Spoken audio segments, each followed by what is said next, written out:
Charboneau and David Lynn Miller. Welcome to Dudes on Movies. I'm your dude Scott. I'm your dude Dave. And today we're wrapping up Dudes on Demand with 2008's In Bruges, directed by Martin McDonagh and starring Colin Farrell and Brendan Gleeson.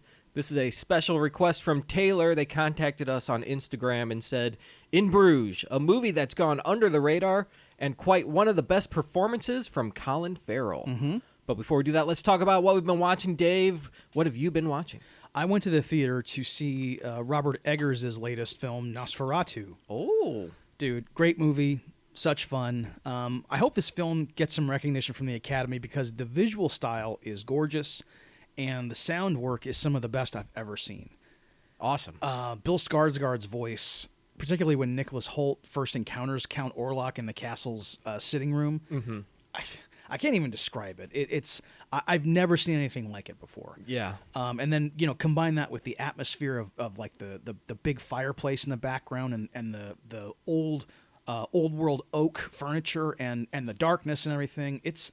I've actually never been scared by a vampire film in my life. I've loved many of them. Mm-hmm. But like this is the only one where they make being a vampire seem horrific.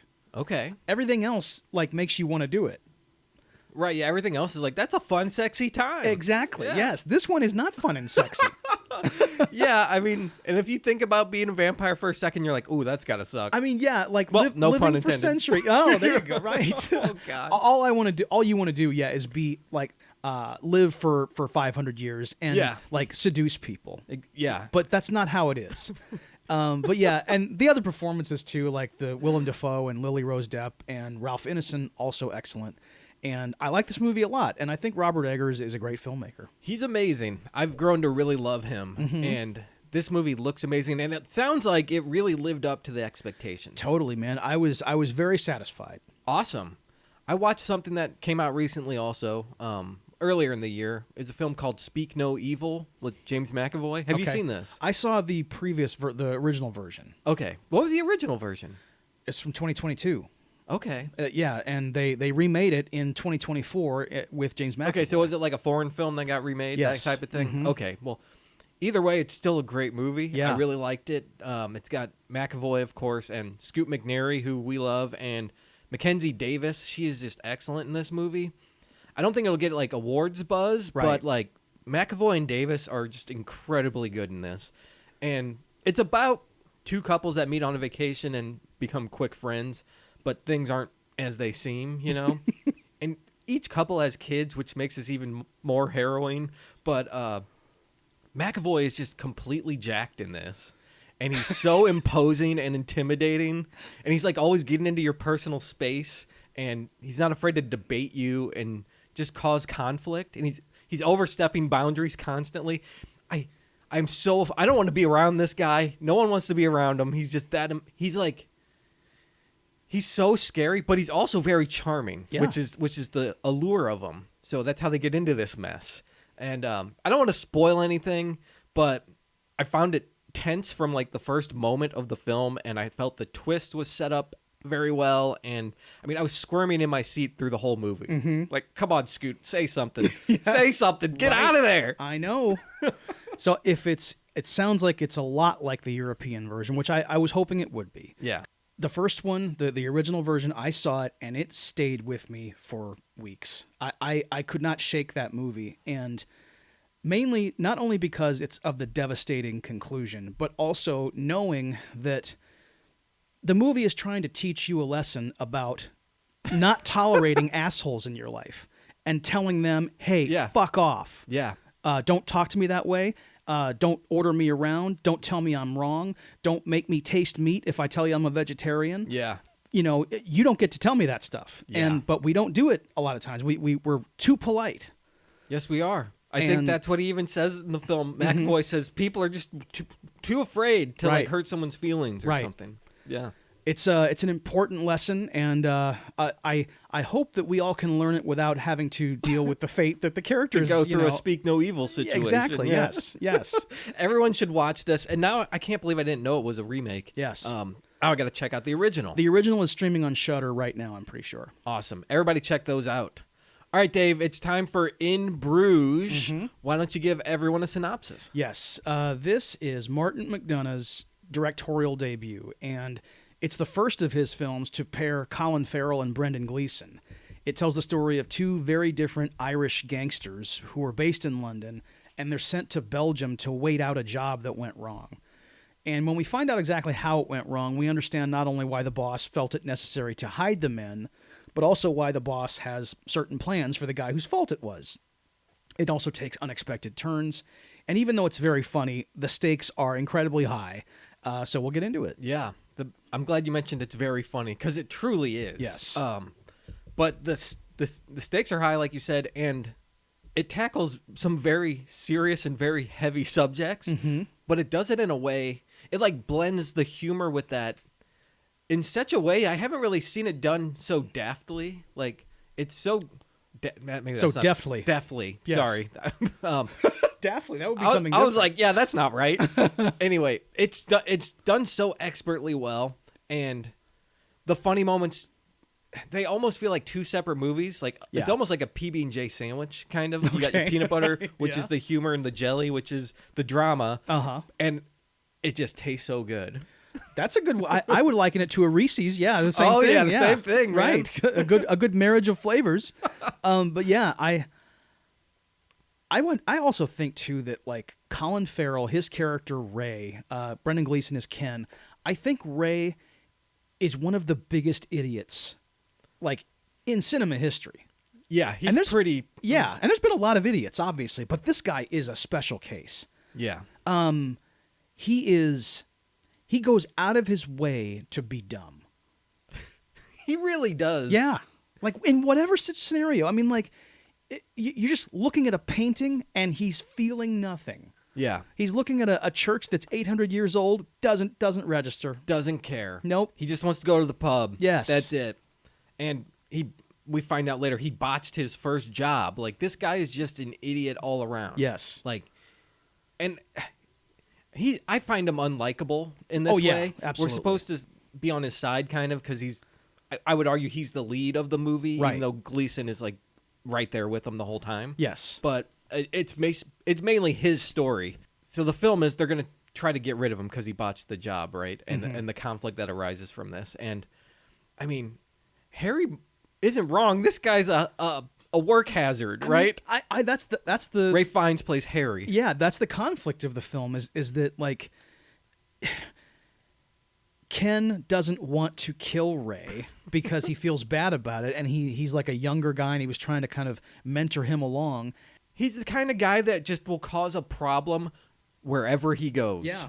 Right. No matter what. Like, right. There's this scene when they're in that basilica, they're going to look at the blood of Christ and, like, touch it. And he just has no interest. He's like, do I have to? And man. Gleeson is just, do I have to? Are you kidding me? It's the blood of Jesus, dude. It's the actual blood of Jesus. It doesn't matter if you think Jesus was the Messiah or not. If this is actually the blood of Jesus and we're not in Demon Night, just get in there and look at it. When are you going to get this chance again? Exactly. He's so uncultured and he has no interest in any of this stuff. He wants to go get pissed, and that's it. Yeah, right. Man. Dude, I mean, yeah, he's an unlikable guy. Yes. But the movie does a great job of us wanting him to succeed throughout the movie, though. Right. Yeah. And we don't know that the whole point of them being in Bruges is for Ray to die until like halfway through it.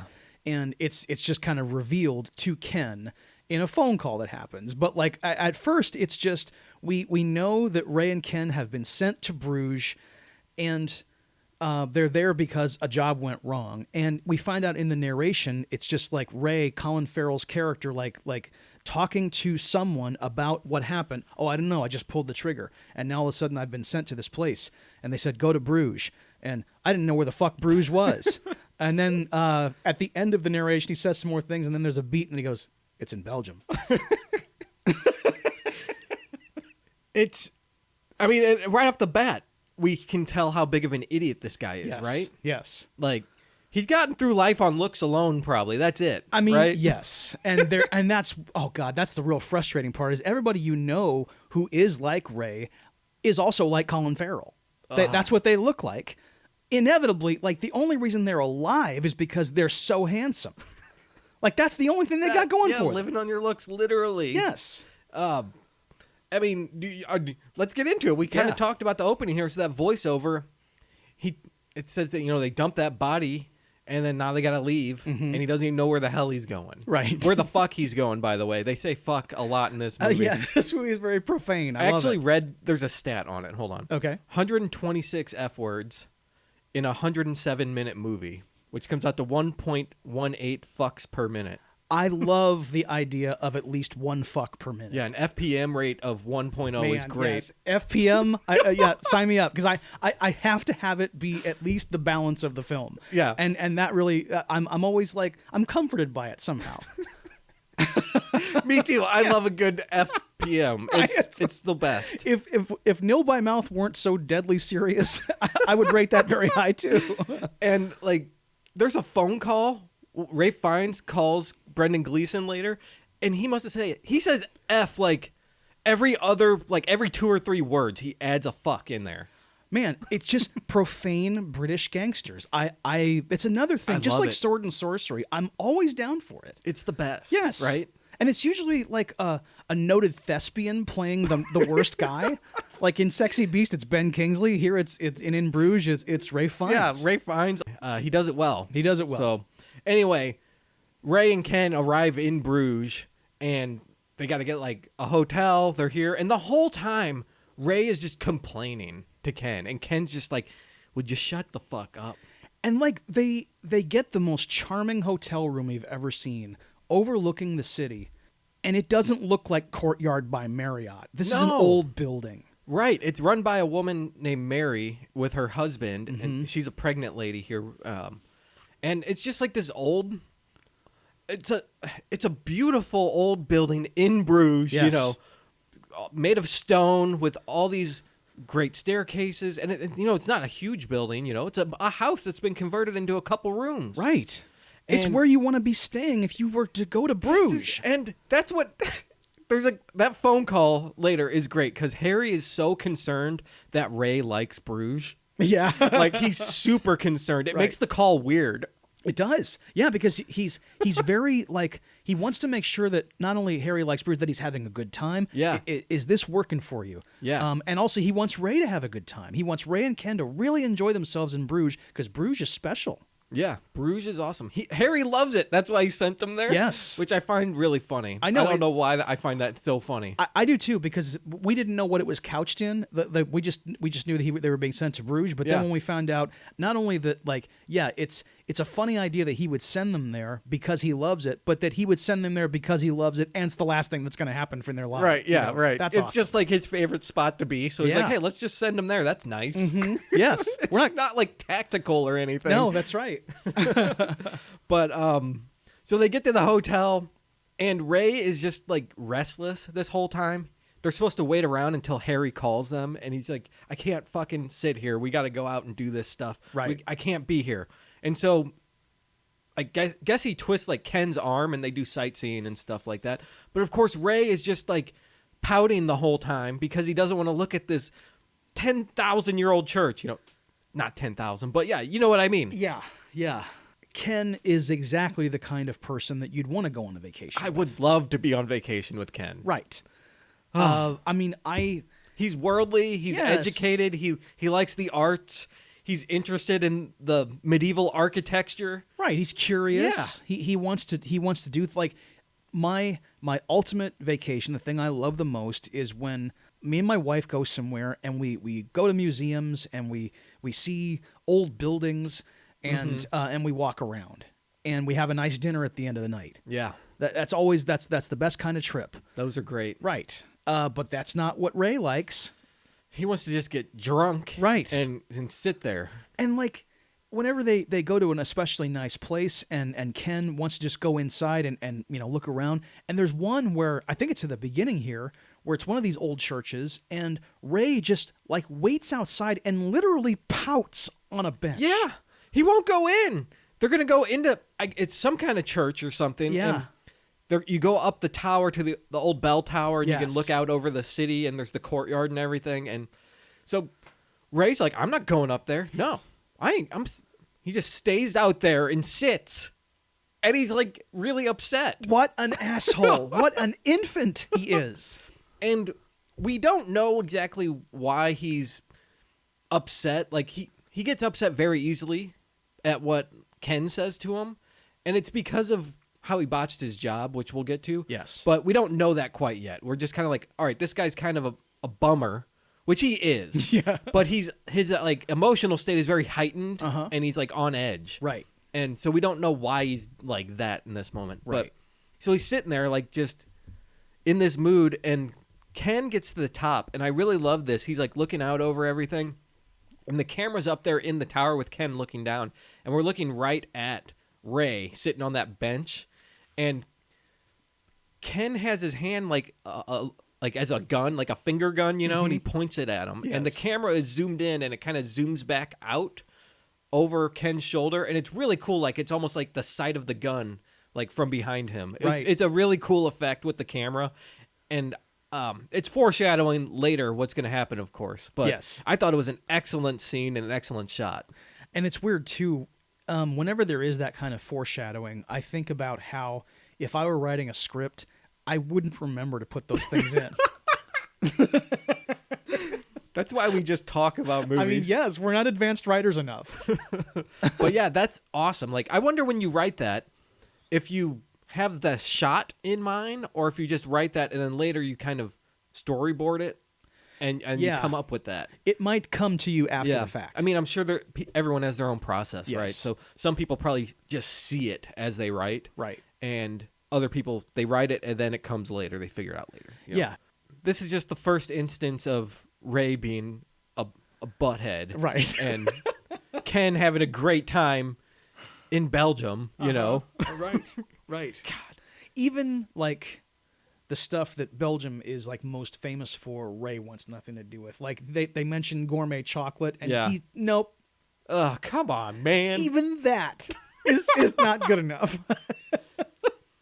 Oh my God. Anyway, so we see them in the hotel room again, right? They're bored, and they go out at night. Well, Ray's bored. Well, Ray is bored, of Yes. course. Ken's fine. Ken is fine. He's sitting there like in a wing chair, reading stuff about like all the local sites and everything. He's really fast. He's planning the next day. Yeah. And then Ray is over in the windowsill, just pacing back and forth, like, oh my God, I gotta go get a drink, and he finally is free to go. Yeah. He's like, all right, fine, we'll go. They both go out. They're walking around, and they stumble upon a movie production. They're shooting something in the streets of Bruges, which is cool. It looks awesome, Right. Like, I've never actually seen... Well, I have seen, like, movies set up like this. I've never seen them shooting, though. But, like, they stumble upon this, and they're shooting the scenes and everything, and Ray is interested in it because he sees a woman. Yes. And he sees something else. Yeah, he sees a little person. Yes. Which just fascinates him. Yeah. But in the wrong way. Yes, he is definitely not a very sophisticated man here. No, he's not progressive. He keeps saying, oh, look, there's a midget. They're making a movie about a midget. Look at that. Isn't that funny? I know, and he's constantly saying, like... And he even says it to his face, like, Jimmy is the little person. That's the character's name, played by... I wrote it down. I can't... Jordan Prentice is the actor. But... He's like talking like insulting him to his face without knowing it. Right. He's like, don't you guys always kill yourself? Blah, blah, blah, blah, blah. Little person, blah, blah, blah. He is like someone who you would not want to spend one moment with. He's got nothing to say. The idea of like walking up to a little person and then talking about their tendency towards suicide. Ugh. And not being sensitive about it. He's so dense. Yes. Completely oblivious to everything around him. This guy sucks, and he's got to go. Yeah, he does. So I mentioned a woman.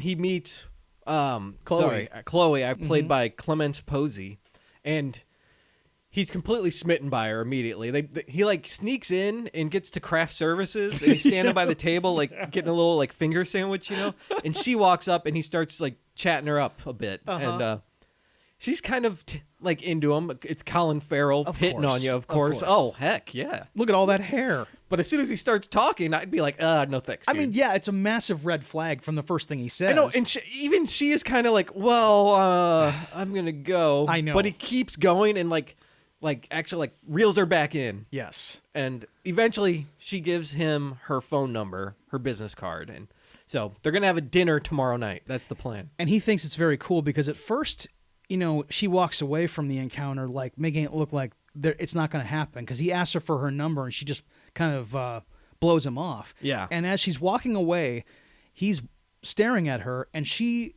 gets her business card out and throws it behind her. Yeah. She without looking raises at it above her head kind of between her two fingers and lets it go. Yes. Like she's almost teasing him, you Right. know? Yeah. And he thinks this is a really cool maneuver. It is. And it is. It is excellent. Yes. It's like, oh, man, she's a fun girl. That's right. for sure. Because, I mean, she made a conscious decision in that moment to, do something like a Lauren Bacall move. Yeah. Which must mean she really likes me. Yeah, this dame is number one. That's right, dude. So, yeah, I guess Ken's back at the hotel by himself at this point. Yes. And he misses the call from Harry. They missed the call from Harry. They have a message for the front desk. Right. Which is essentially there's no voicemail at this place. And so Marie had to write it down on paper. And the message is basically, this fucking receptionist has to write my fucking message down because you're in Bruges in a fucking. And he's so upset. Where the fuck are you guys? It's great. She wrote it down word for word, and it's in Harry's voice. Yeah. But she's reading it off this piece of paper, and then she at the end of it, she kind of looks at Ken and just goes, "First of all, I'm not a fucking receptionist. I'm the owner of the hotel, my husband and I." And then she's pissed off about that. Yeah. And she's also mad that Harry, was questioning the technology of the place, and she's really offended, as she should be. Yeah, definitely. And of course, Ken is a good guy. He's like, "Hey, I'm so sorry about Harry's a little crazy." And Right. I don't think he really meant anything. So he smooths it over a little bit. Of Yes. course, Marie is still pretty upset about that shit. And I mean, they weren't there when they were supposed to be. Yes. Is the thing. Exactly. And what Ken knows now is that they need to be in the evenings, they need to be at the hotel so that when Harry calls, they're there to take Yeah, because the way they have talked about Harry up to this point is he's a guy you don't mess with. Yeah. So if he tells us to be here, we better be there. Right. Or there's going to be hell to pay. And they weren't there. Right. And we hear this message and we get a sense of who Harry is. And it's not a guy you don't mess with Harry. I mean, no, he sounds like he means business. So now, the next morning, Ken tells Ray, hey, we're not going out tonight. We can't.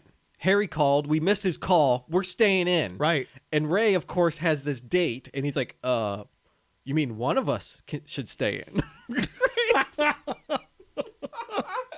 And Ken's like, the whole time we've been here, you've been wanting to do absolutely nothing. And now you're all excited. What the hell? Right. And it sucks. And so they come to an agreement where, all right, during the day, we're going to do what Ken wants to do. And at night, Ray, you can go do whatever the hell you want to do. And I'm staying here for the call. And it's a decent enough plan. It's a good plan. It would get the job done. It works. Right. So Ken and this is where they go to the Basilica of Christ's Blood or whatever it's called. And you get that good "Do I have to" scene, which is excellent.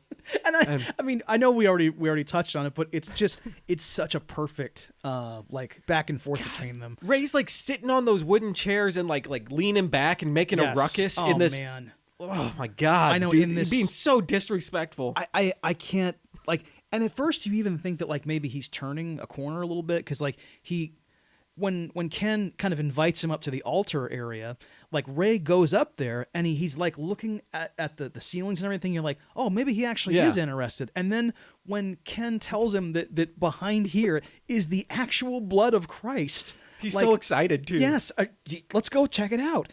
And Ray's just he's acting like he's really cold, he's all bundled up in his coat. Kind of got his shoulders forward. Yes, and he's hiding his hands. He's like, oh, nah. Are you serious? Come And on. that's like the DVD cover too of him standing in that pose, Yeah. kind of with his eyebrows furled, like, oh, I don't want to be here. Man, it's good. I could see why. Taylor mentioned it's such an underrated performance from Colin Farrell. Yes. It really is, and it's really excellent. Like, he plays this little shithead idiot guy, but he also has like tremendous emotional depth. Right. And that really comes out in his performance. He's a great actor. Oh my God, Colin he's amazing. Farrell is dude. awesome. Yes. He's so good. So Ray is like sitting outside again on a bench again while Ken's doing his thing. And he sees Jimmy walking by, the little person from the night before, and he waves to him, and he just gets ignored. Jimmy doesn't even acknowledge his existence, and it really pisses him off. Yes. And this is the only time, it's weird, it's the only time I actually felt sorry for Ray in the moment. Because he was trying to be friendly. Because it does look like Jimmy makes eye contact almost. That's Right. what it looks like from the camera angle. And he just kind of turns his head back to walking straight forward. Yeah. Doesn't even acknowledge him at all. So And it's fun to watch like Ray get upset and also, that little fucking asshole, and like I feel bad for him, but at the same time I'm kind of like, okay, well, you know what? Ray's kind of a dick, but I don't know. Even if somebody is the biggest asshole on earth, I still want to acknowledge them if Yeah. they wave to me. he should at least give him like a head nod, like, what's up? Yes. Like Yes. one of those. Come Right. on. But no, nothing. Nothing. So, yeah, that's the only moment of sympathy he gets from me. Because we've all been there, right? Where someone doesn't acknowledge you, and you're Yep. like, oh, well, shit, that Yep. makes me feel bad. But this scene it's a lot more important than that because now we get to see the flashback of his job that went wrong. Yeah. This is where we actually find out kind of what happened. And he's in a confessional booth. In the movie, I felt like he actually went to a church in Bruges here. Yeah. Because of the way the flashback comes up. It's not really shown to us that it is a flashback. Right. But, and I really love that. I Yes. really love that technique. Right, you don't know where you're at. Yeah, we thought we were right in here and now. But he's there and he kills the priest who's in the confessional booth with him. And as he like stumbles out, he fires some more into his back. But what happens is the bullets go through the priest and they kill a kid. Yeah. And that's what happened, and that's why they're in hiding, because they weren't supposed to kill anyone besides the priest, let alone a kid. And I'm glad that they're not only tackling the issue of like collateral damage when you shoot somebody. Yeah. Because in most movies, obviously, you shoot them from 6 feet away, and only your intended target dies. But these, number one, they must be incredibly powerful bullets to get through Kieran Hines. Yeah. But they go right through him, and they shoot this kid. Yeah.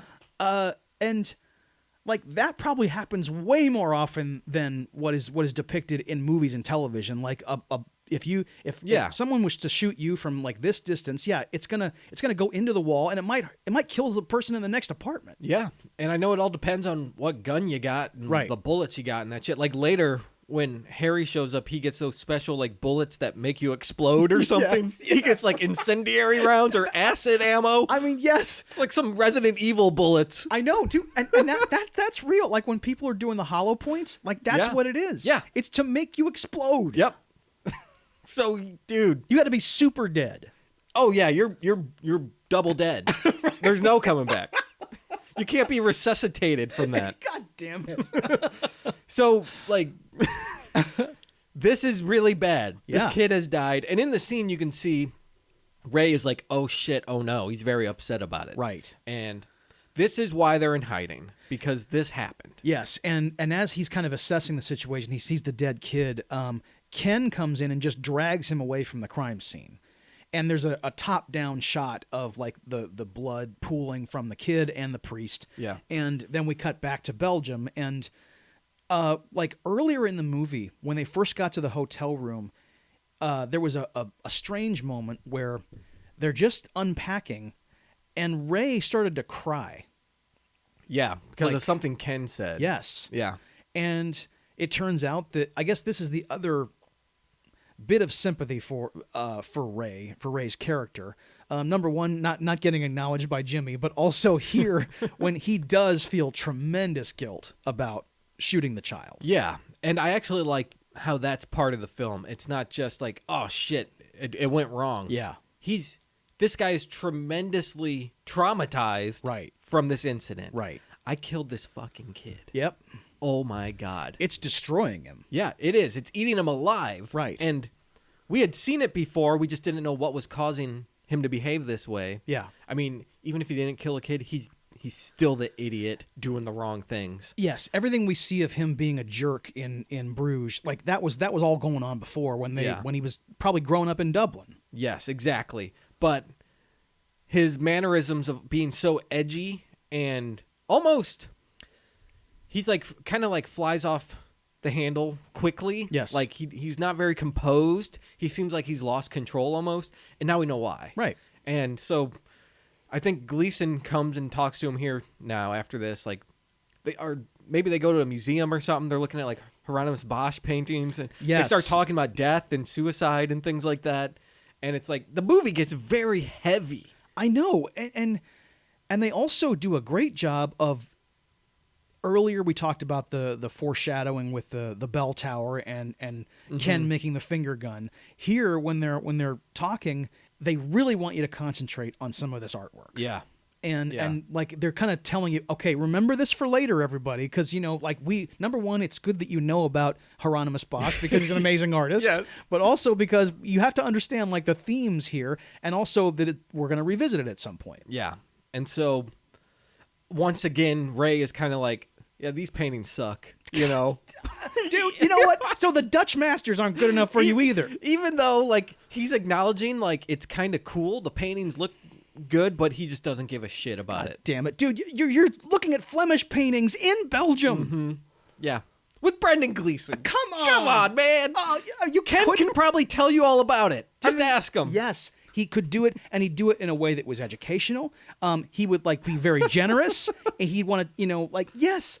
And Ken is trying to, like, enlighten him a little on the stuff. Yes. And Ken is just like, what the fuck is wrong with you, man? Like, I know. You can't appreciate anything?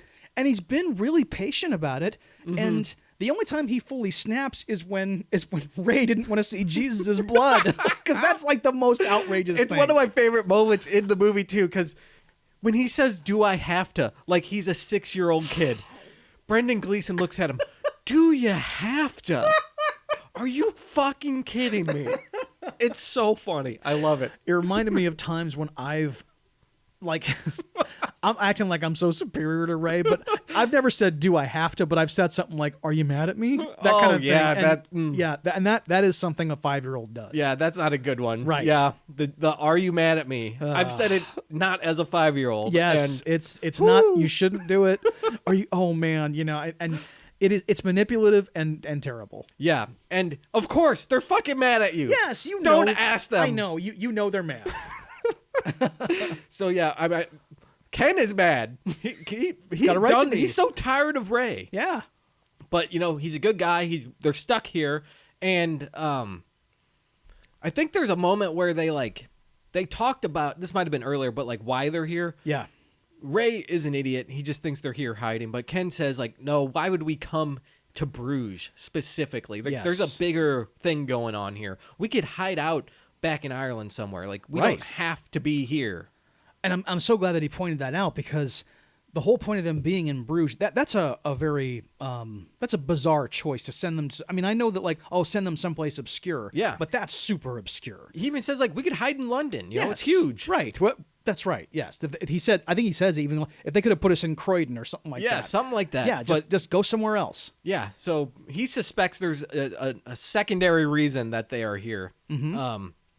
But like, there's a good scene here where they're on the bridge and they're talking to each other, and Ray is just completely confiding in Ken, like Right. just like spilling it all out about how he's upset about this boy, and like that boy will never even be able to come to Bruges. Yeah. Even though he doesn't respect Bruges himself, but like that boy will never be able to come here, and it's because of me.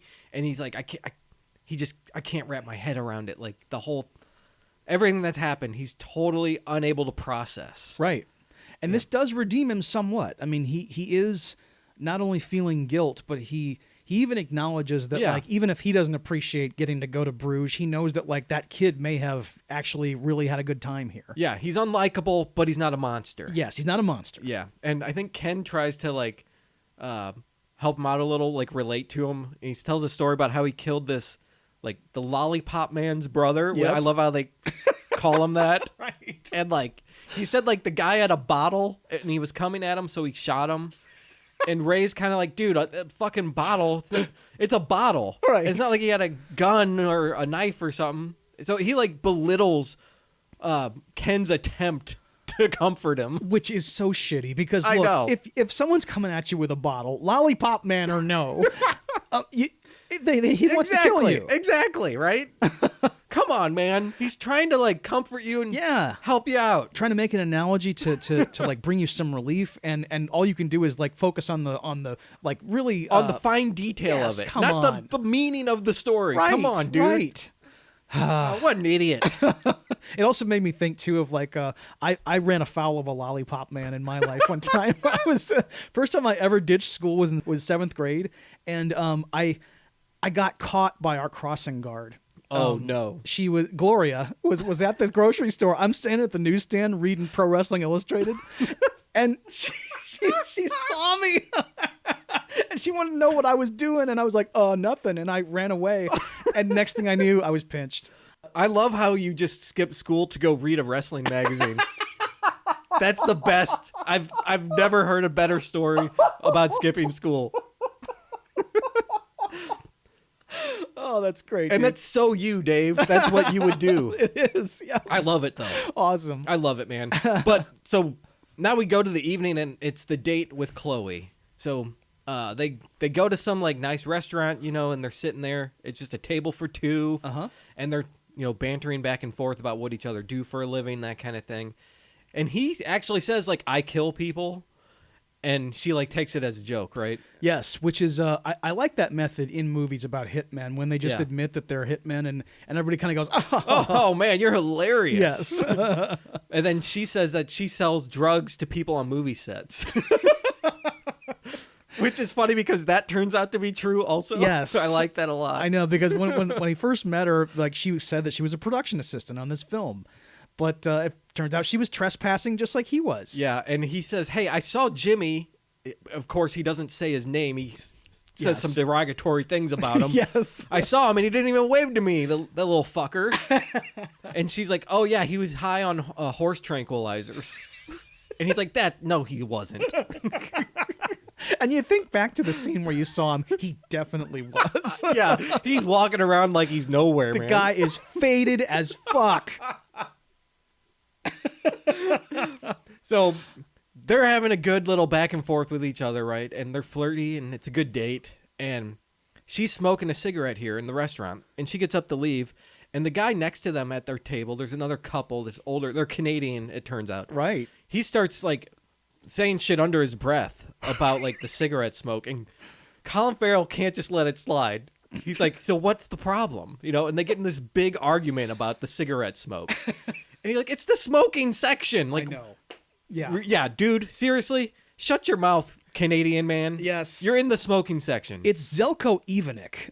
I've seen him in a million things. He's in Oz. He plays the governor of the state that they're in, and like he's a real asshole in that. He was in Hannibal. He played Cordell. Oh, yeah. The doctor. Yeah. Cordell. And, Cordell's the best. Yes, he is. And this dude, man, he's so rude. And like when you get a table in a smoking section in a restaurant and then you're pissed off because someone is blowing cigarette smoke at you. I mean, like, yeah, you have no leg to stand on. No, exactly. It's a height of arrogance. I mean, like when I was a smoker myself, I used to get really pissed off when I'd see people like theatrically fanning smoke away. Yeah. I know and I understand now that they had a right to, They might have actually just been choking to death. Exactly, yes. And I was being an asshole, but like but you understood though when someone was either was really choking to death or when they're being like this guy. Yeah, and this guy is just out of line. Yes. And I'm glad Ray calls him out. Like, all right, dude. Right. Are you seriously doing this? Yes, and calling him out is totally okay. Yeah. And but Ray can't have an argument. He can't have no. It always has to come to fists. And sure enough, he physically assaults both the man and his wife. The guy gets up and they start to tussle and he just punches him right in the face. Yes. And of course, He's a professional hitman, so he knows what he's doing. Yes. Takes this Canadian down. And from behind him, the wife stands up and grabs the wine bottle and tries to hit him. And then he turns around and is like, oh, shit. And then just like does like quick jab right to her face. And Man, she goes down. It's just, dude, and her wine bottle attack is like sensational Sherry. It's crazy. It's great. She like it is exactly like what a wrestling manager would do.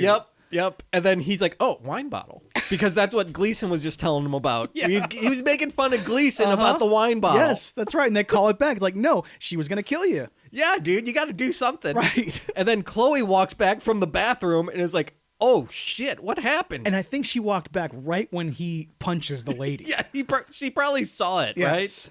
So we cut to them outside the restaurant. I'm sure they've been booted. Yes. And she just starts making out with them. She's Right. like, this is the best fucking date, dude. I know. And he, and like, he tries to, he's like, hey, listen, what you saw back there, she was coming at me. Yeah. She was going to hit me. She was going to kill me. I would never hit a lady, blah, blah, blah. And then she just grabs his face and starts kissing. Oh, yeah. Yes. Yeah, she's definitely into this. Right. Yep. It's like the date in Zodiac with Chloe Sevigny. It's like one of those just like, this date has gone off the rails, but let's just go with it, man. I'm kind of into this. Yes. Yeah, so we cut to Harry in the we cut to Ken in the hotel room, and he gets a call from Harry. And Harry's just asking him, like, oh, you guys like In Bruges? Like, how's it going? Like, how's Ray like it? He's super concerned about what Ray's experience has been. Yes, and he tells this very sensitive story about when his first time in Bruges and how he got to see all the churches for the first time and all the incredible architecture, and it really is one of the great cities of the world, and it doesn't get talked about enough and so underrated. And we revealed in our show early what the whole point of this trip was, but like in the movie you don't know. Yeah. And it's in this moment where Harry reveals to Ken why they're there. He wants Ken to kill Ray. Yeah, and it's quite a reveal. Yeah. And the way it happens is excellent because it's this long conversation. It's like a 5-minute phone call, essentially. Yep. And it's just a shot of Brendan Gleeson in this room on the phone talking to Harry on the other end. Right. That's the whole scene. Yeah, and there's even a moment after Harry tells him about how much he loved Bruges, he says to Ken, hey, you need to make Ray go away. Like, where's Ray right now? Oh, he says he's in the bathroom. Oh, well, are you sure? Is he in there shitting? He's like, I don't know. Well, make is it sure. a 1 or a 2? A 1 or a 2, right. So Ken knows that Ray is down on his date, so he has to pretend that he's getting rid of Ray. He does this. Half the phone call is him lying. Yes. Right? Like, the first part is, oh, shit, I told him Ray was here, but now he's not. Uh-huh. And then he wants him to leave, so now I have to pretend to make noises of Ray leaving. He's, like, opening doors and, like, stomping around like he's leaving and stuff. It's so funny. It's a good ruse. Like, he really makes it work. I mean, because at one point he even opens the door and like takes a minute, and then as if he's seeing him off, and then he comes back. Okay, yeah, he's gone. Yeah, and he's like fake talking to him, like, oh, hey, yeah, why don't you just go down to the pub for a bit? Right. That's cool. I'll hang out. There's good pauses there to like hear the other guy answer. And it's funny because he's doing it in response to whatever Harry had just said. Yes. And every time Harry says something more, you can see Brendan Gleeson's eyes like roll back, like, oh shit, I gotta do more lying. And he just keeps making it more elaborate. It's pretty good. It's really funny. The humor is excellent in this. And then like near the end, like he's even lying about what Ray thinks about Bruges. Oh yeah, he loved it. He got off the train and he said this and that, and we saw the church, and he's just like everything we saw happen. He's telling him the opposite. Right. It's good. And then eventually, Harry says something about Ray in the past tense, and that's when the mood shifts. Right. We're like, oh shit, he wants us to kill Ray. Yeah, and boy, it's like Ken is obviously devastated, not because he has to kill someone. He does that all the time, but he had no clue that this was what this trip was about. Right. Yeah. And I do think it's uncool of Harry to have like misled Ken like this. He could have pulled him aside before they left and said, "You're going to Bruges because of this." Yeah, I wonder. I wonder if maybe they didn't have time to do that, because it sounds like they left real quick. They did. But like if Harry had enough time to plan, like, I know. let's go to Bruges. Here, we're gonna tour Europe. Right, let's yeah. plan this out. That's right.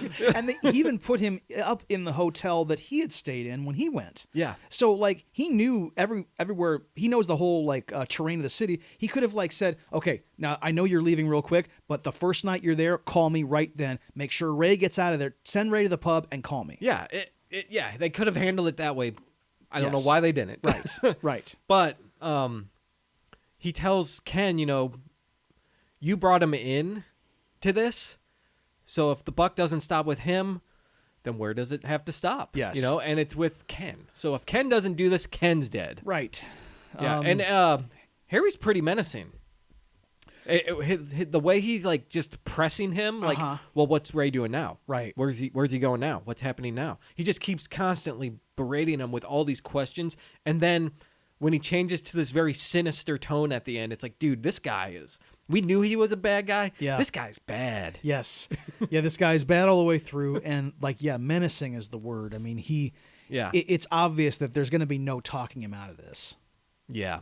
And I think the last thing he says on the phone is, give me a call when he's dead. Right.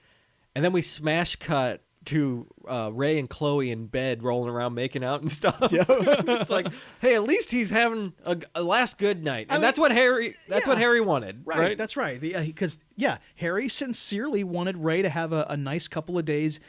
He planned for him to, like, be fascinated by Bruges, but instead he's, right. He wanted him to be enlightened with the culture, but no, that didn't happen. Right. He met a really hot drug dealer instead. It's a close second, I think. It'll do, yes. It'll work for my last night on Earth. It'll work. Yeah. You can have both. I mean, yes. Yeah, you could have had all of this, Ray. And that's what Ray doesn't understand. Yeah, you're right, man. Right. But so they're kissing in the bed, and then all of a sudden a gun is pressed to the back of Ray's head. Mm-hmm. And it's this guy, like, robbing him, apparently. Right. And it turns out this is a scheme. Yes. Chloe and her boyfriend are doing this to tourists. They get them in here, and then they rob them.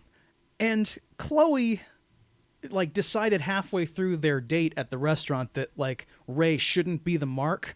But she forgot to tell Eric, the boyfriend, hey, back off, because they have an understanding. Like, even Chloe and Eric were calling them boyfriend and girlfriend. They had a relationship. Now they're just business partners. Yeah. And, yeah, a crucial detail she missed was like, telling Eric, I like this guy, don't show up. Yeah, definitely. And, I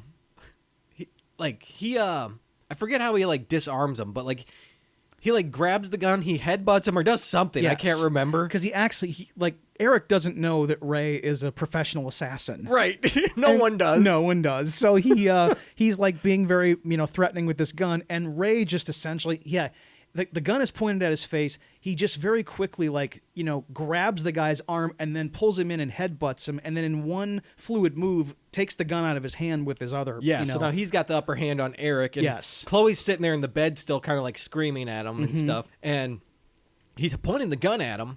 And he has the gun, and he's like, I knew this would happen. I knew this was going to happen. Just, like, self-hating. I knew someone like you wouldn't like me. This guy hates himself so much. Yes. And he's pointing the gun at Eric, and Eric pulls out this giant knife. Like, this is a Paul Hogan knife, almost.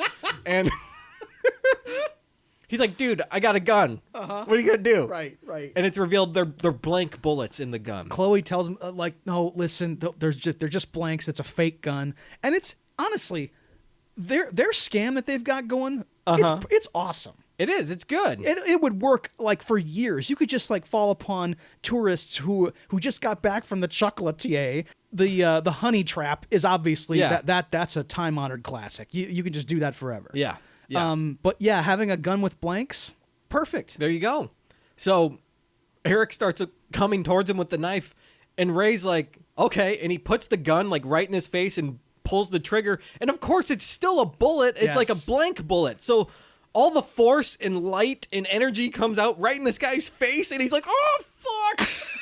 He, like, goes down. He's holding his face, And he's lucky it only blinded him, actually. Yeah, it turns out we find out later, like, he lost one of his eyes. Right. I don't know if the eye actually came out or whatever, but, like, he can't see anymore. He's blind. And Ray knew it when he pulled the trigger, too, that, Yeah. like, he was going to incapacitate this guy with these blanks. Exactly. He must have shot somebody in the eye with blanks before. Like, he's that hardcore. Or at least he knows, like, he's an assassin, right? So he knows Right. about weaponry. Yes. So, of course, maybe he has this knowledge. Well, yeah, it's not going to fire around at him, but it's going to have this force come out of it. And Right. if I put it right in his face, it's going to do something. It's another good public service announcement from this movie. Like, hey, everybody, blanks don't mean you don't get hurt. Yeah, it's not a fun time. No. Yeah, so he's down, and he forces them to leave. And when he's talking down on himself, like, I guess it must have triggered something in Chloe, because she kind of already liked him. Mm-hmm. But when he's saying, like, how great she is and how he's so terrible, he doesn't deserve her and stuff Right, like that, she right. just is like, she's even more into this guy now. She's like, Man. call me, as she leaves with Eric. I mean, she's going to... We've all been to the hospital at 10 p.m. on, like, terrible nights or whatever. It is not, you're just in and out. So she Yeah. is, like, she's going to be in there until all night long, because he has to, like, sit there and triage for all that time with, like, ice on his eye. Yeah. But she's still like, hey, give me a call. She's concerned about, like, getting back with this guy that she's known for only an hour. Yeah, she just loves this guy. Right. Like, maybe not love, but she's just like, this guy's interesting, and I'm really into him. Right. Like, she wishes Eric didn't show up. I'll tell you Yes. that much. Yes. So now they end up at a pub. Ken is there drinking alone because now he knows he's got to kill Ray. Right. And then Jimmy ends up showing up and sitting there, and Ken's like, oh, hey, we saw you at the movie set and stuff. And they start talking, like small talking each other Right. a little bit.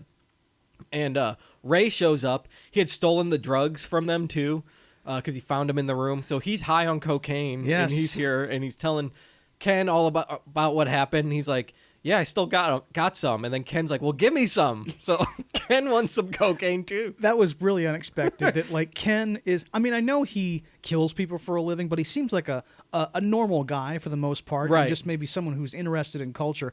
To know that he regularly does cocaine. Yeah, I mean, I don't know if it's a regular thing. I read it as, like, he's not opposed to having a good time, quote unquote. Okay, yeah. But only in the right situations, Well, and in it's- this moment, he's getting pissed. He's gonna get high. I'm gonna kill my friend. Let's just do this. Yeah, that's true. I think that's I'm just always surprised when someone who is not a cokehead says yes to cocaine. yeah. I'm sure it happens tons. Yeah, it must. Yeah, but so then Ken goes to like the bathroom and leaves Ray there with Jimmy, and this isn't gonna end up well. No. So he walks up to Jimmy and he's like, "Hey man, why didn't you wave to me? Why didn't you wave to me? I was sitting there, I waved to you. He's demanding the fuck's to wrong know, with you?" like, why this guy didn't wave to him. He's like, "Dude, I was high on horse tranquilizers." So it was true, Yes. which is great. Oh my god! And they end up like arguing a bit, and then he's like, "Hey, do you want any cocaine?" And he ended up like selling him drugs, and they party all night together. Right. They're sitting in Jimmy's hotel room with a couple of sex workers, and things are going okay until Jimmy starts being racist. Jimmy has apparently read the Turner Diaries or something, because he starts talking about a coming race war. Yeah, he's like, "You won't wear a uniform. Your skin will be your uniform." And, like, this is also a good Ray moment, because that's another redeeming thing about Ray, is he is not a racist. Yeah. And he is, like, going to not only call Jimmy out for his horrible views, but he's going to fuck with him a little bit. Yeah. So he starts asking him, like, well, what about people with brown skin? What side are they on? And what about Vietnamese? Yeah, he keeps naming these people, Right. and he's just like, black, a white. Like, he's just making up. He's just guessing. Yeah, he's guessing completely. And he's on his heels. He's like, okay, maybe this isn't going where I wanted it to go, but I got to still try to save face. Right. And it's one of those moments where someone like that thought the people who were in the room with him thought just like he does. Yeah. And he realizes they don't, and now he has to walk it back. Oh, man, that's a bad situation Uh-huh. to be in. I've been there before. Oh, yeah. Oh, man.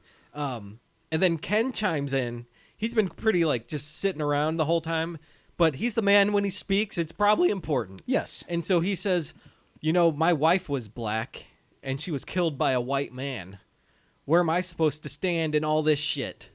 you know? And then, like, Jimmy doesn't really have a good answer. He's like, you're going to have to really make a decision. It's like, wait a minute. You just said there is no decision. I know. So, like, you spoke in what an absolutes idiot. earlier, Yeah. dude. Yeah, man. So, like, they're kind of pissed off at him. Ken's like, I'm leaving. And then Ray's like, yeah, I'm going too. And Jimmy's like, comes up to Ray and he's like, can I get some more Coke? And Ray karate chops him in the neck. And Jimmy falls on the ground like, oh! Look, no, you can't have more Coke. Karate chop. I mean, dude. Okay, so I have to qualify this, everybody. It is a shitty thing to do to, like, chop a little person. You shouldn't do that. But It's funny, it was very I mean, funny. even if he wasn't a little person, I would find this very funny because you're just Agreed. chopping the asshole in the neck who wants more drugs from you. Dude, you know? agreed. It was mainly for just, like the idea that, like, I mean, someone who's smaller than you don't, like, but- it's a bully move. Yes, that is definitely a bully move for Right. sure. But man, just karate chopping a cokehead, I like the move. I like it. That's always acceptable, yes. And like the whole scene too, it's like it's a metaphor too for the movie where it's like not everything's black and white. Yeah. Right? Literally that way. And so Ken is conflicted. We saw in the phone call, like, he doesn't want to kill Ray. Yeah. So like there's no like you have to die or he has to live. Like, let's find a middle ground. And that's the scene's really talking a lot about that. And that's how Ken feels, especially like even the character personally with his wife. Like Right. in that specific situation. It's not a black and white situation. Right. So, I mean, I think it's a great scene, and it's funny, and it's entertaining. Yeah. I mean, everybody loves a drug-fueled party scene. It's usually pretty good. Yes. But why don't we take a break here, Dave, Uh-huh. and we'll come back and we'll talk about some more In Bruges. Yes. It's finally here, Dave. The Dudes on Movies merch store is live. Holy God, everybody. We now have apparel and other swag with our names and logo on it. That's right, dudes. T-shirts, sweatshirts, hats, mugs, stickers, and that's about it for the moment, but still, it's a lot of what you want. Yes, and what better way to tell the world about your favorite podcast than to walk around town repping our names? For the shirts, the store even allows you to pick your colors so you can make it in your own style. How about that? So if you guys want to support us, please head over to dudesonmovies.com/merch. We'd really appreciate it.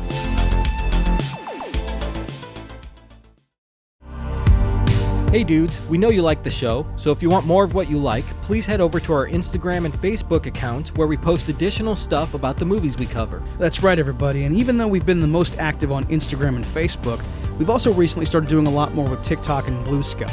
And our last 20 episodes have also been uploaded to our YouTube channel. Yes, and along with the episodes on YouTube, we've also done some supplemental videos, and we plan to do a lot more soon. So please go to any of these accounts to hang out with us, and as always, thank you so much for listening.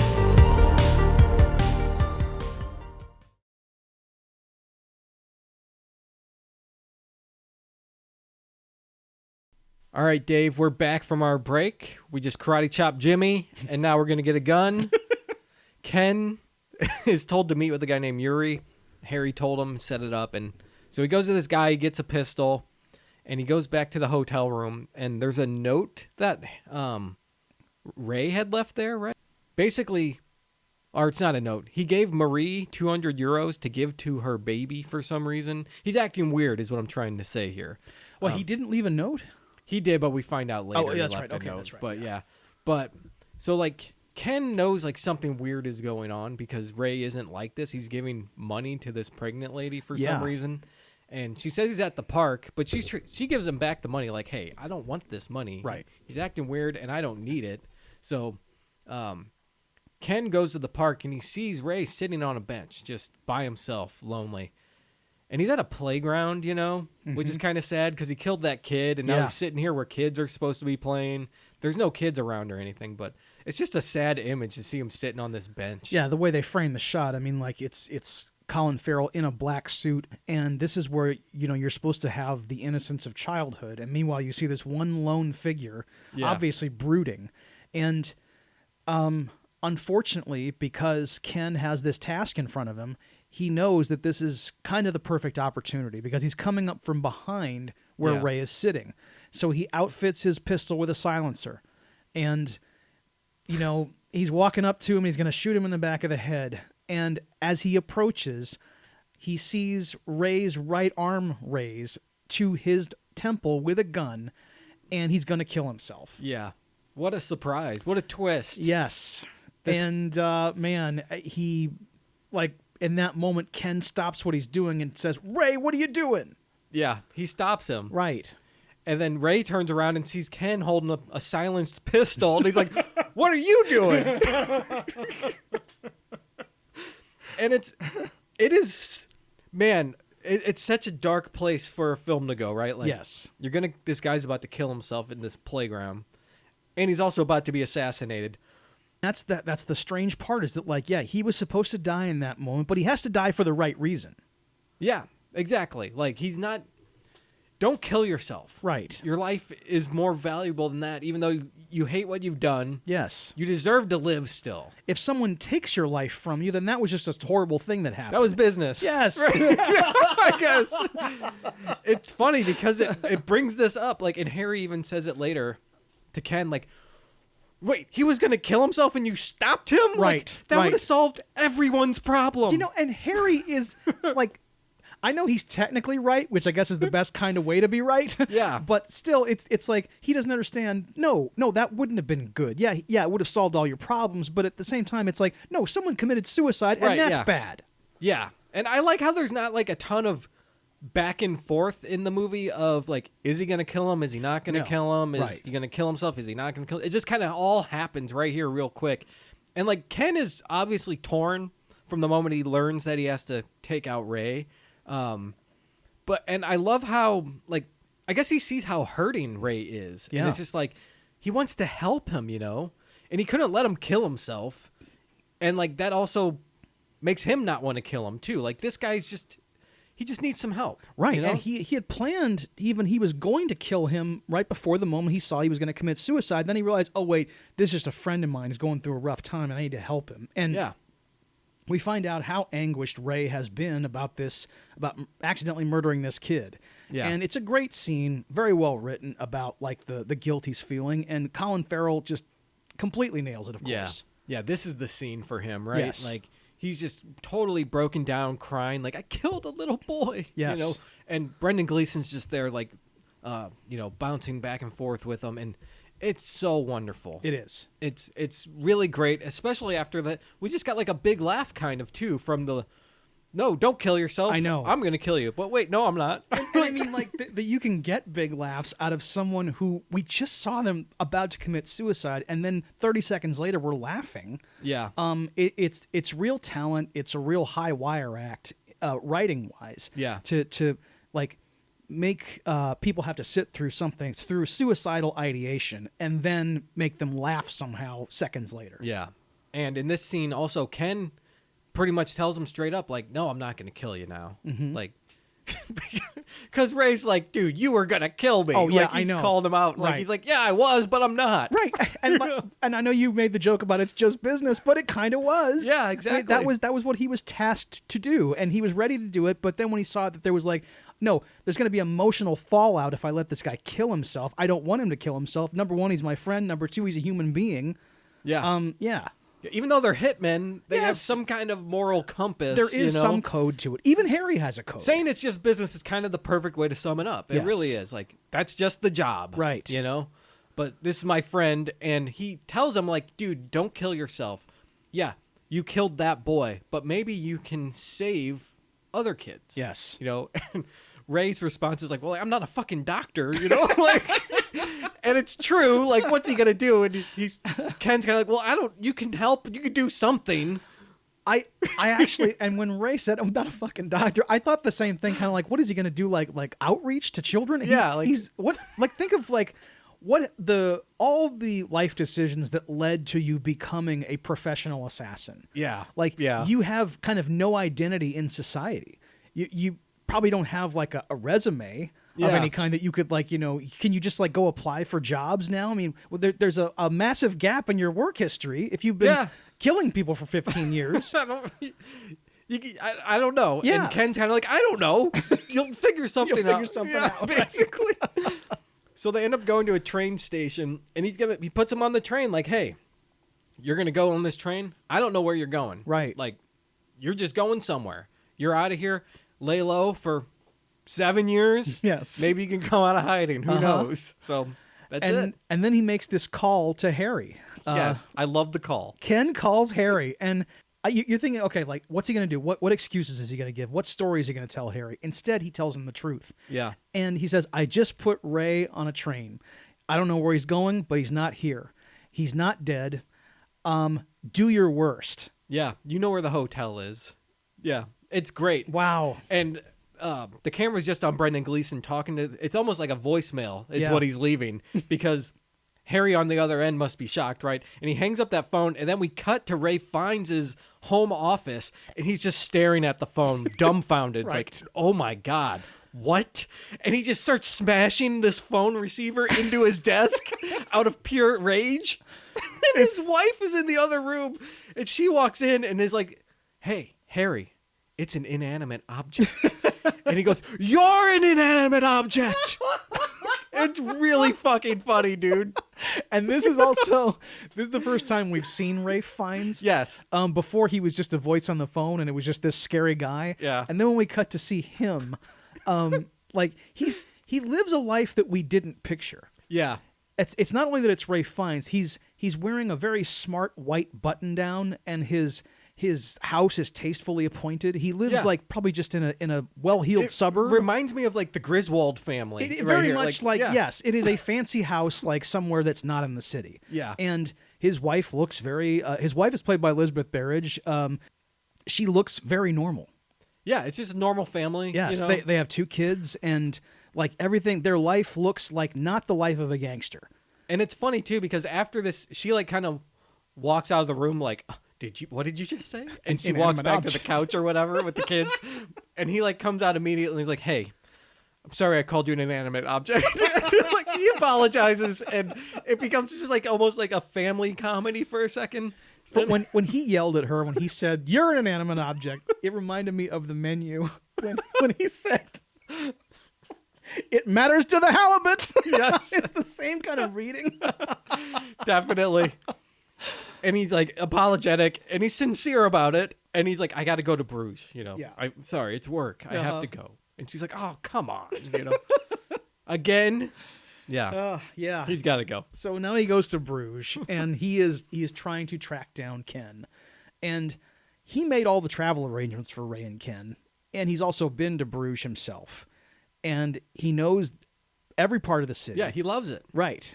Well, he's walking down the pier and everything, and he knows exactly where to go. He goes right to Yuri's house, and Yuri has like options for him. Yeah, a whole spread of weaponry. Yes, and that guy Eric, Chloe's business partner from before, is there. He's got an eye patch on now.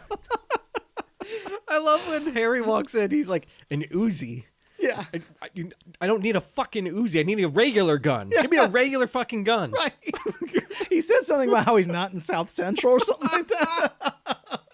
Yeah. And it is, I love that detail because, like, imagine him going on this rampage with an Uzi. It's funny. And, like, there's an interaction here between Eric and Harry where, like, they say something about how he took his gun and fired it in his face. And Harry's just like, well, it's your own fucking fault then, isn't it? You know? He's so mean to him. Yeah. It's so great. And Yuri's like, Eric, you don't want to mess with this one. Yes. And that is good advice because it would be, we already saw like Ray absolutely house Eric in that encounter. I can't imagine what Harry would do to him. Like, it would be so cool to watch Ray Fiennes break this guy over his knee in 2 pieces. Yes, it would be awesome. This guy deserves it too. This guy sucks. He does. He is a small-time hood if there ever was one. So Harry walks to town. I guess he's going to the hotel room, but he finds Ken just hanging out in like an outdoor seating area at some bar or restaurant or something, having a drink. Yep. He's just walking by casually and sees him, and they just look at each other like, oh, shit. I didn't expect it to go down this quickly. And so Harry comes up and sits down and has a drink with him. And because Harry has been established as like the crazed bad guy who like just will do anything and would seemingly probably like shoot you anywhere you are, the idea that he actually pulls back and is not going to just kill Ken in this public area. Right. It's good. It shows that he is actually just as well developed as as Ray and Ken. It was surprising to see that Harry is like this three-dimensional. Yeah, he's very smart. Yeah. And he's very capable. We've seen him. He's been presented as like kind of a hothead. Yeah. Kind of a guy. Don't even say a wrong word to this guy or you're dead instantly. Right. No, he's nothing like that. He's not. Which is actually a big departure for British gangster films too. Yeah. A lot of times they would have at least one character who is this guy who just even like in Lock, Stock, and Two Smoking Barrels. I'm thinking Vinnie Jones here, man. That's right. You're fucking dead. Yep. Yeah. So he sits down and he's like, really? Out here? Like, well, I ain't going to kill you right here, am I? Yes. You know? So they start talking about like the situation. I can't believe this. And he reveals he was going to kill himself. And Ray Fiennes is so good in this too, because when he finds that revelation, he's like, are you fucking kidding me? Right. Ken. Right. Dude. Right. Seriously? Now we've got to do this? I get where he's coming from with being mad at Ken for not letting Ray do the job on himself. Yeah. But that's the difference between Harry and Ken, is that Ken, though he murders people, he still has some like moral center. Yeah. Whereas Harry is just too practical about things. Yeah. Look, we needed this guy dead and he was going to do it on his own and you didn't let him. Yep.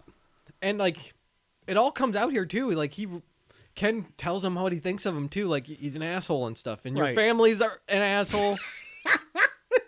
And your kids. they use a word that we can't use in America. Yeah, in England it's very common. Yes. And I found out recently that like there's a YouTube channel that I really love, and it's three guys from Ireland, and they used that word a lot. Yeah. Now they don't, because YouTube's algorithm picks it up as hate speech. Oh wow, I didn't know that. Yeah. We're talking about the C word, everybody. Yeah. And like in this moment, it's a very well written, funny scene where good. Brendan Gleeson just tells Ray Fiennes that he is the C word, his family is C words, he's always been a C word. And your C fucking kids, you know? And then they like go on for a bit more, and then Harry's like finally fed up. He's like, you better take it back. You better take out what you said about my fucking C kids. Okay. And Ken's like, okay, fine, I take it back about your C kids. Can we talk about taking it back for just a moment? Yes, of course. Like the absurdity of it. Like if someone insults you and you say you take that back, like what's going to happen? You already said it. Yeah, sorry, I didn't mean to call you that. I mean, you could apologize to me for the next hour. I still know that that's how you really feel about me. Yeah. So it doesn't matter if you take it back. Yeah. The only thing I can see coming good out of it is like, okay, maybe by saying that, the person can realize, okay, maybe I was out of line a little bit, but that's how I felt. Like, at least acknowledge, sorry I said that, but I meant it. Well, but you're going nowhere with it. It's still because there. like so you were just like, okay, I'm acknowledging that your feelings are hurt right now, but I still said that to you. So you know that like I've been either like harboring all this I guess yeah, I guess it's just a power move, you know, the bully's twisting your arm. Take it back. You take it back. Yeah, right. You know, yeah, that's right. You're right. I think that's all it is. It's not really like, I want a sincere apology from you and you better be remorseful. That's not what it's about at all. I'd love to watch Ray Fiennes say that to Brendan Gleeson. I want a sincere apology from you, and I want you to be remorseful.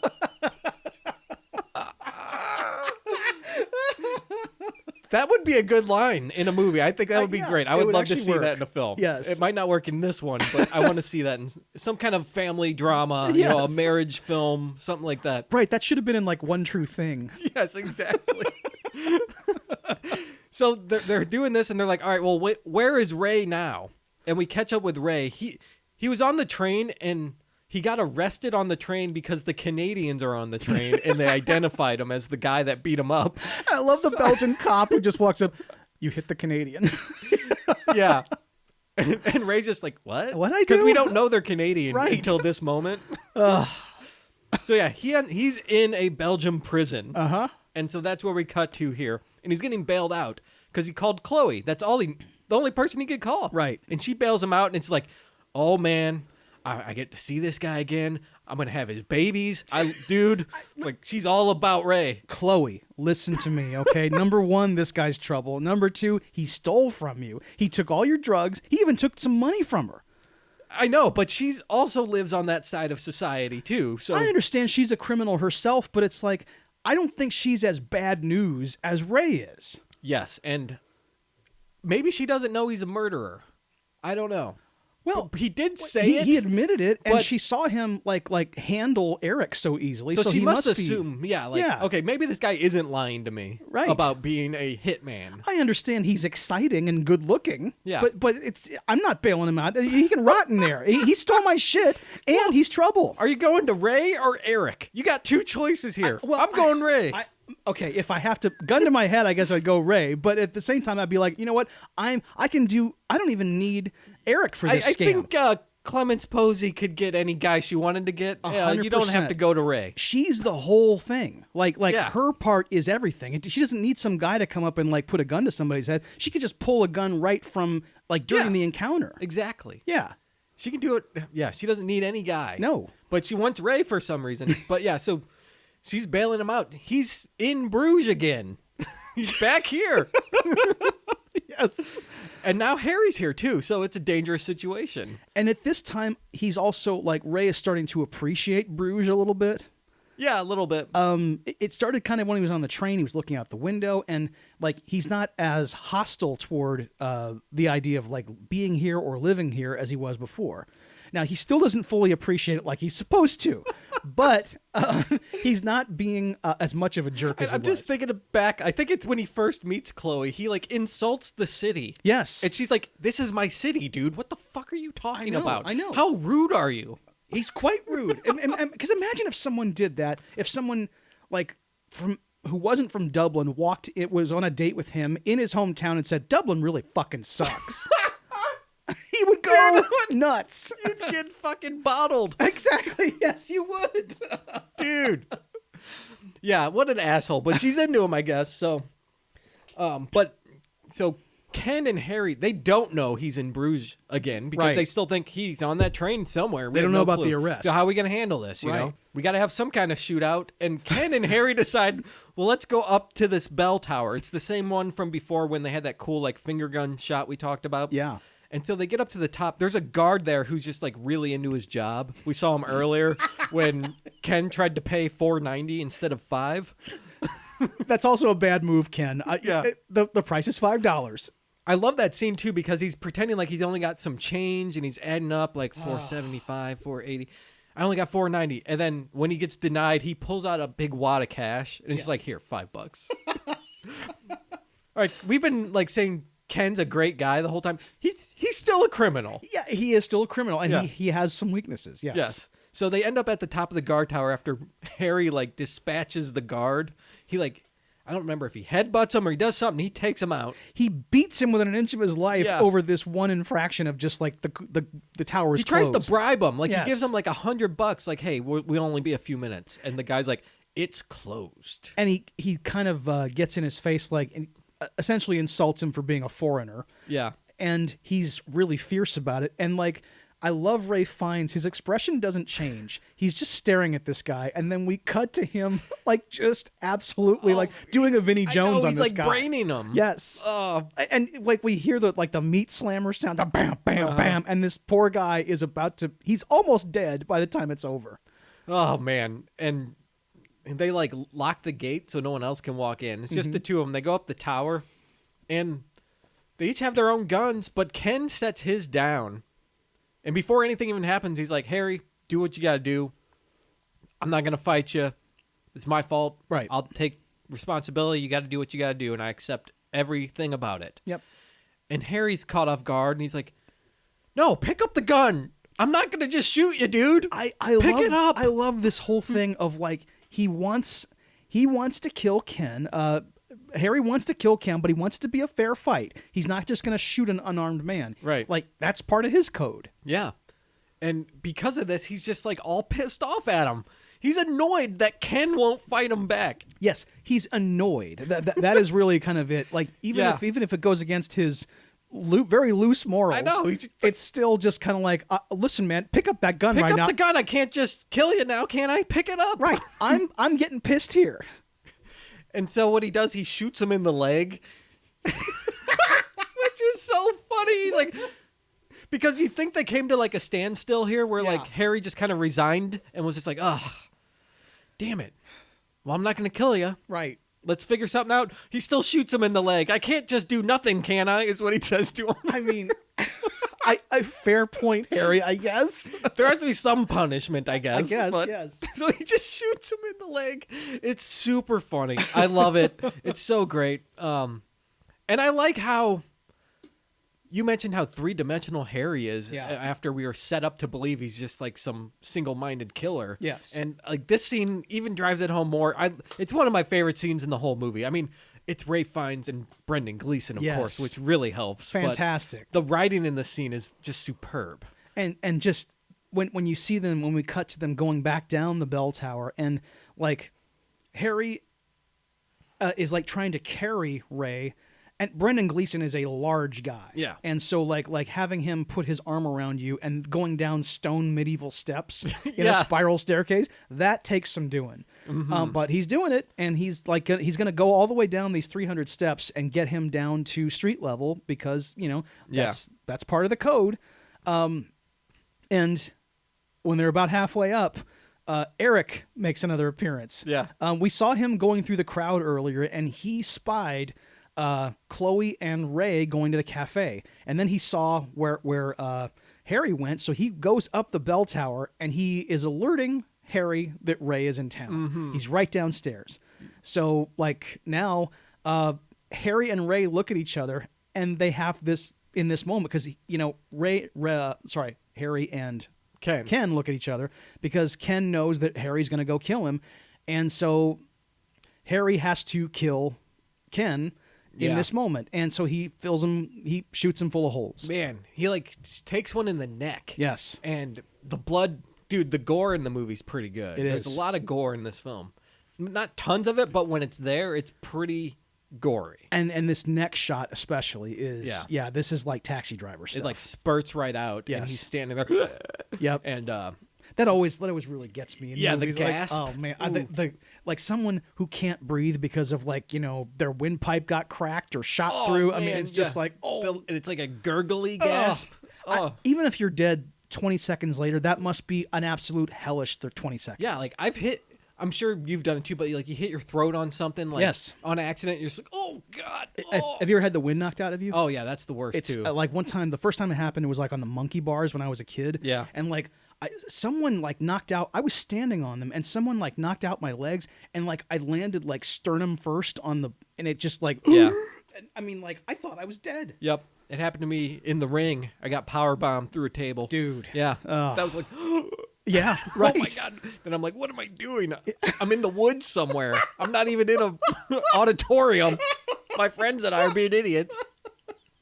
I'm in the woods. Backyard wrestling at its finest, man. Oh, it was fun, but not smart.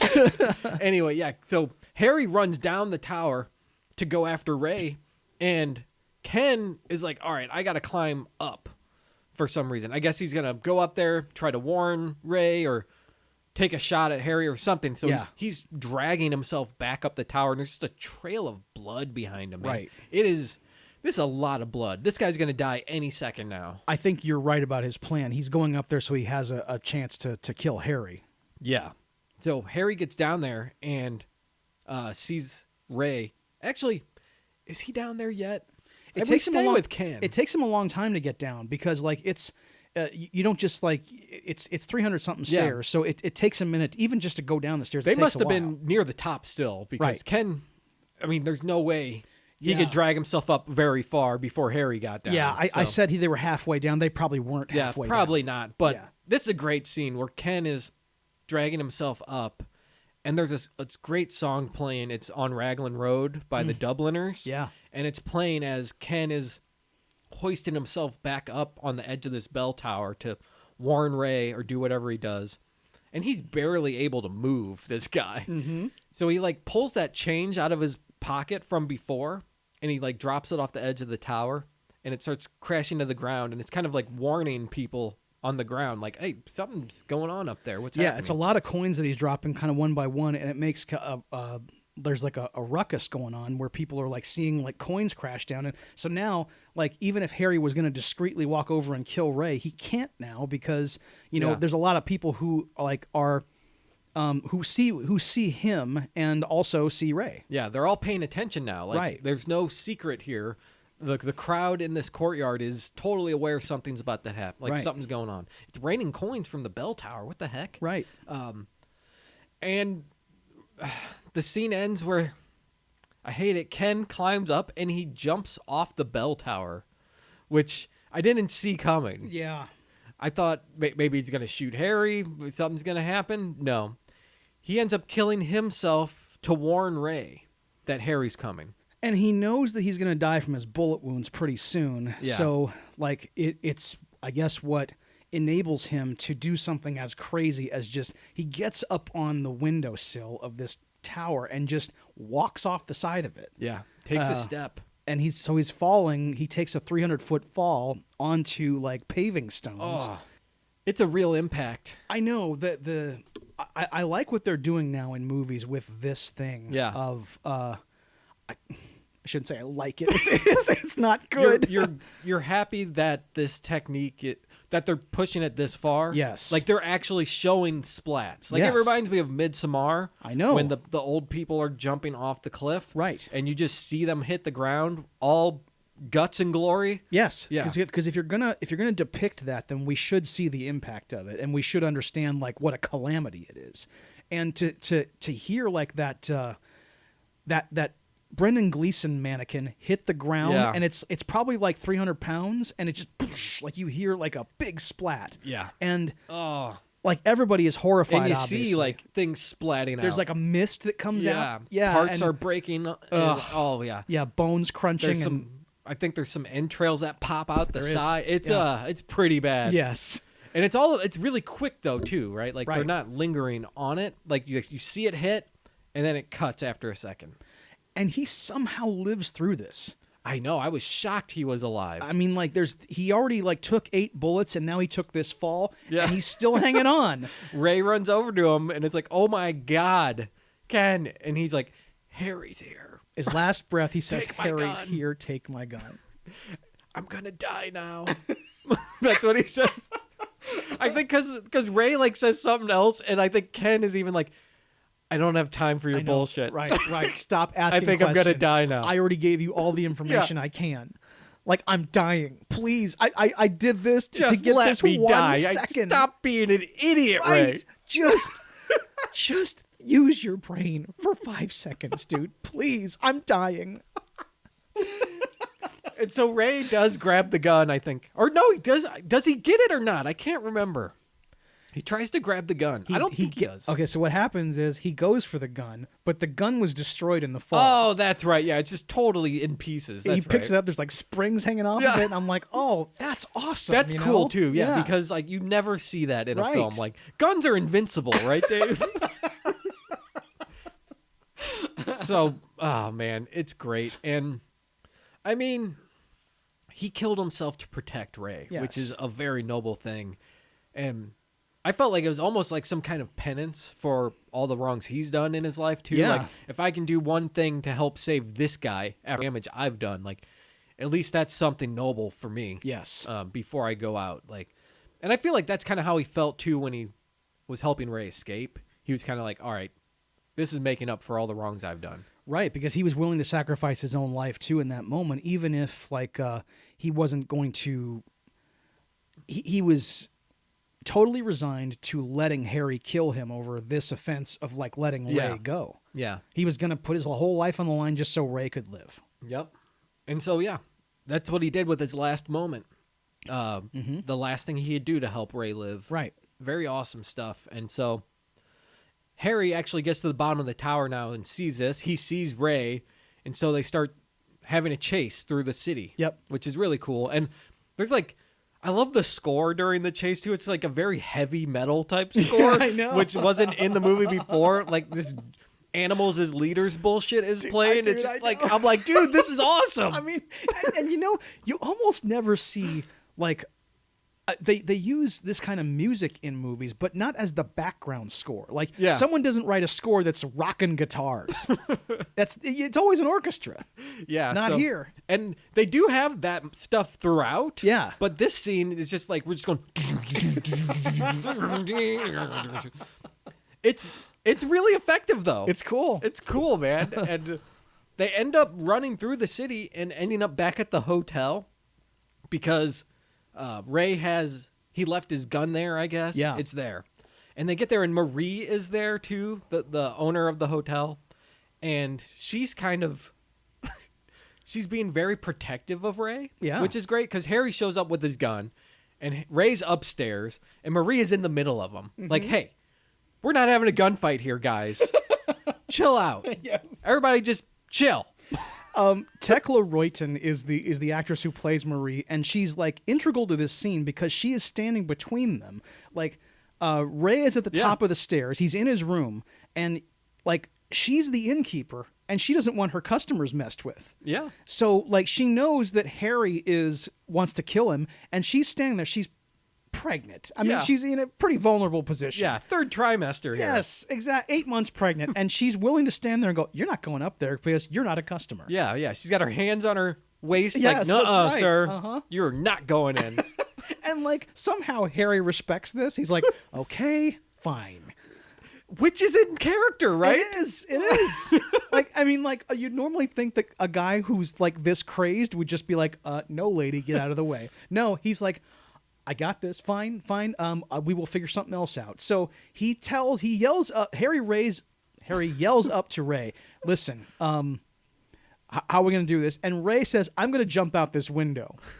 And if I can get away, then you got to let me get away." Then I win. It sounds like a kid's game almost. Yes. Yeah. And Harry knows it's his only move, so he accepts the terms. So because he's like, "Okay, I got to somehow get to you as you jump out the window." And it's funny because they're arguing about the semantics of it. Like, wait, do I go around the left corner or the right? No, you go down the alleyway, then around. Like, okay, all right. And they're both like in this life and death, almost like a shootout situation, right? It's a cat and mouse chase. And they're arguing about what corner they're going to go around. And I love the ridiculousness of it. I also love too how they're calling back to that Harry knows every inch of Bruges. Yeah, he knows the city. Right. So he understands that if Ray jumps out the northwest window of this hotel, then he knows precisely where he's going to land. It's funny because when Ray goes out the window, he's like, "Fuck, I should have just got shot." I know. You know, like he's like, "I don't want to jump out this window." But when he does, he jumps out the window and he lands on this canal boat. Mm-hmm. And like he's safe and sound for the most part, but he can't find his gun. Right. And he's looking for his gun everywhere, and he finally comes to it, but then he screws it up again. He can't get to it. And then he sees Harry over on one of these platforms, and it kind of makes you think of like, Charade or, other movie. Also Before Sunrise came to mind. Yeah. But obviously someone's trying to kill you in this scenario. It's not romantic. And not at all. And like... I kept thinking of like Ethan Hawke aiming his gun at Julie Delpy or something. I'm like, this is not gonna happen. I mean, dude, if that movie became a spy thriller in the end, that would be really something. Cary Grant could show up too. It's fine. Yes, of course. Then Audrey Hepburn like saves the day in the end. Yeah, I'm down. Nice. Totally. But then like I like when Ray starts to taunt Harry from the boat, like, "Hey, I got away, fair and square. You can't catch me." Yeah. And Harry very calmly just aims his gun and shoots him. He's at quite a distance too. Like, he's farther away than the archers in the Beastmaster. Like, he should not hit Ray. He's that far away. But I love how he just knows that, like, okay, I have a gun still. Yeah, I can still shoot. I can still see him. So if I aim just precisely enough, I've got him. Yeah. He's not going anywhere. He's standing there with his arms wide open. Yes, it's like a Creed song. It is very He's much. Standing there. Dude, he is. Maybe he imagined it was Scott Stapp, and like then you can't miss, right? Like he's like, I'm definitely hitting that target. That's what all killers should do. Oh my god. You could see, like Michael Fassbender in The Killer sitting in that loft, just listening to Creed. They'd never miss. At all. That movie would be over in 10 minutes. But no, he fires and he hits Colin Farrell. Yeah. He nails him right in the gut. It's a kill shot. Yeah, dude. And like it's a movie, of course, so it doesn't fully kill him. And when he gets off the boat, he's like trying to get to safety, and he's crawling around, and he's gonna die. He's gonna bleed out at some point, but it's not super dramatic if Harry actually just shoots him and he's dead. Yeah, right. So he is now like crawling to. He gets to the movie set again. And he sees. Jimmy's there. Jimmy's there, and they're shooting at night, and we noticed that the whole thing looks like a Hieronymus Bosch painting. Yeah, I love that touch because all the people are wearing their costumes and stuff, and it's all very, it's creepy stuff, right? Yeah, everything you see in a Bosch is on display. And the camera we're getting his like, I just got shot in the stomach, loopy POV. So he's stumbling through the street, so the camera is also very wobbly and kind of moving in very smooth and weird wavy motions. Yes, on these. Dressed up characters and stuff, so it's very.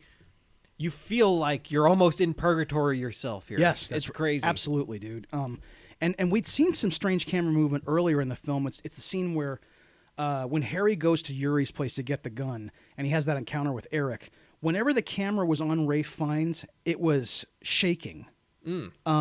It made sense because Harry's such a chaotic presence, and even though we're entertained by him, he's a very scary guy. But when they would cut back to Yuri or Eric, everything was stagnant again. Oh, I didn't notice that. Yeah. Okay, that's strange cool. thing. Yeah. I guess it was just subtle enough to where it wasn't like a big, like, oh my God, the camera's, what's wrong with the camera? Right. They didn't make such a production out of it, but it just, once you notice it, it was like hard not to notice. That's cool. Yeah. See, and that's great filmmaking right there. Is. That's awesome. Yes. So Harry ends up catching up with him and is right behind him with the gun, and he ends up firing into him. And he's got the super bullets like we mentioned earlier. So they're so powerful, they just go right through him. Yes. And they end up hitting Jimmy. But because Harry doesn't know who Jimmy is, he thinks he just killed a child. Yes, and Jimmy's face is obscured by, because he by his brain. His brain, essentially. Basically. His exposed brains, yes. And he went down with one shot, and Harry walks over, sees the scene that he has killed a little boy, and he immediately puts a gun in his mouth. Yep. And just like before with Ken in his last dying breath trying to like say something, Ray does the same thing, but he's unsuccessful. Yeah. Tries to stop him. He tries to see because Harry, he's not a kid, and Harry doesn't hear him or doesn't. He just says, "Well, I have my principles. This has to happen," and he just doesn't value his own life in any way. Yeah, and kills himself. Yeah, quite a turn. Yeah, and man, dude, it's an ending that is completely unique and unexpected. I love how unique it is, and I love that they were brave enough to do it this way. It is, though, like one of these things where, because they've built up Harry as being so multi-layered, the idea that in the end, he's so practical that he can just totally disregard his wife and kids, because he was here to kill Ray because Ray killed a little boy. Yeah. Okay, I just killed a little boy, so it's not even a thing where I have to struggle with it. I'm not even going to go to confession before this happens. I'm just, okay, that's it for me. Yeah. I'm dead. And when he's talking to Ken earlier, he says, like, if I had done it, I would have killed myself on the spot. Right. I would have put that gun in my mouth. And that's exactly what happens at the end. He wasn't lying. No. Like, that was not all talk. I mean, like, Harry is a man of action. Yeah. He keeps his word. He does. Oh, man. And I love how it all came like kind of full circle with all this stuff. It's not exactly this, but it reminded me of like Seinfeld writing, like the show Seinfeld, how everything kind of comes full circle on itself, and there's a big joke at the end. Like I felt like this movie kept kind of wrapping around itself in a lot of ways, and then everything kind of came together. Right. Like it was great. It's not like a big uproarious laugh like the Seinfeld punchline at the end, but yeah, all of a sudden I pictured a Seinfeld ending, like you see the gun go into his mouth, and like Elaine, Kramer, and George go no, and then there's a freeze frame, and then boom, boom, boom, boom, boom, boom.